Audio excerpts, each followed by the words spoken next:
Baik, bismillahirrahmanirrahim. Assalamualaikum warahmatullahi wabarakatuh. Alhamdulillahirrabbilalamin. Bersyukur kita pada Allah subhanahu wa ta'ala yang telah memberikan rahmat taufik dan hidayahnya kepada kita semua, sehingga pada hari ini kita masih diberikan kesempatan hidup. Salawat dan salam disampaikan kepada proklamator Islam, yakni Nabi besar Muhammad sallallahu alaihi wasallam. Yang terhormat Bapak T. Surya Reza SH.MH selaku dosen pengampu hukum tata negara pada semester kali ini, dan teman-teman sekalian. Baik, sebelumnya perkenalkan, nama saya Aryan Syahputra dengan NIM 24010202271. Baik, di sini saya akan menjelaskan dan memaparkan sedikit materi yang pernah disampaikan dari pertemuan pertama hingga pertemuan ketujuh. Baik, yang pertama ada pengertian hukum tata negara. Jadi, hukum tata negara adalah cabang ilmu hukum yang mengatur struktur, fungsi, dan hubungan antar lembaga-lembaga pemerintahan, serta hak dan kewajiban warga negara dalam negara. Hukum tata negara di sini, menurut para ahli, membahas tentang seperti konstitusi dan prinsip negara, kemudian lembaga-lembaga negara beserta wewenang dan fungsinya, kemudian pola dan mekanisme hubungan antar lembaga serta antara negara dan warga negara. Kemudian yang kedua, adanya sumber hukum tata negara. Jadi sumber hukum tata negara merupakan asal usul dari mana hukum itu ada ataupun dari mana hukum itu diambil. Jadi di sini ada dua jenis sumber.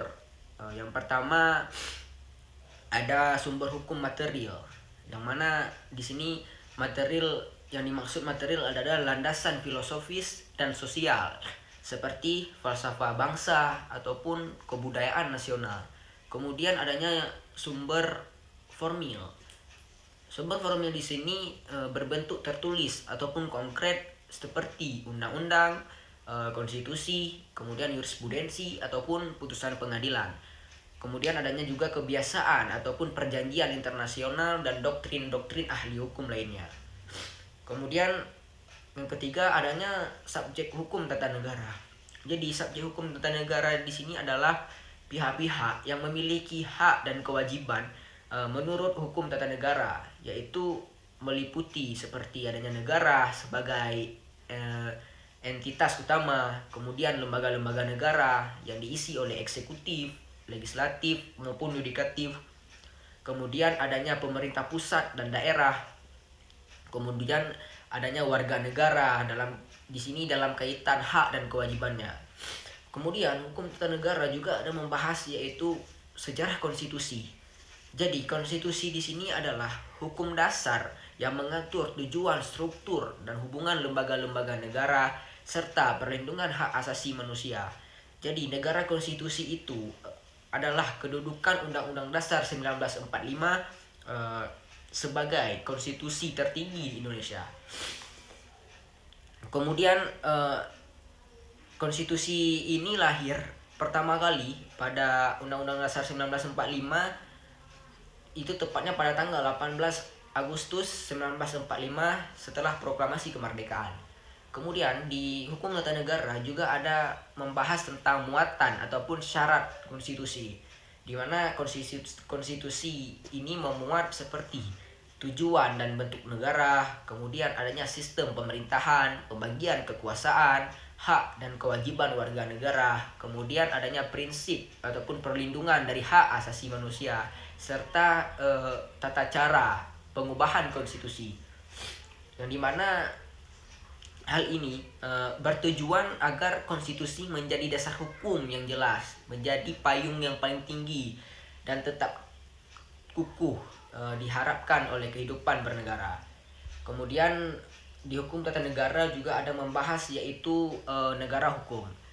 Jadi yang disebut negara hukum di sini adalah apabila negara hukum bernegara diatur dan dijalankan berdasarkan hukum. Jadi bukan sekedar kekuasaan. Jadi ciri penting negara hukum adalah adanya supremasi hukum dan perlakuan yang adil bagi semua warga negara. Kemudian adanya juga ciri-ciri negara hukum. Jadi ciri-ciri di sini adalah memiliki supremasi hukum, di mana supremasi hukum adanya supremasi hukum ini semua tindakan pemerintah harus berlandaskan dengan hukum. Kemudian adanya perlindungan hak asasi manusia, hak warga negara dijamin oleh undang-undang. Kemudian adanya pembagian kekuasaan ataupun kekuasaan negara dibagi dan diatur agar saling mengawasi ataupun yang disebut dengan checks and balance. Kemudian ciri tersebut adanya peradilan yang bebas dan tidak memihak. Di sini pengadilan berfungsi secara mandiri demi keadilan. Tidak ada hukum yang tidak adil di Indonesia. Mungkin cukup sekian hasil pemakaran yang bisa saya sampaikan. Semoga bermanfaat. Lebih dan kurang saya mohon maaf. Hadanallahu wa iyyakum ajma'in. Assalamualaikum warahmatullahi wabarakatuh.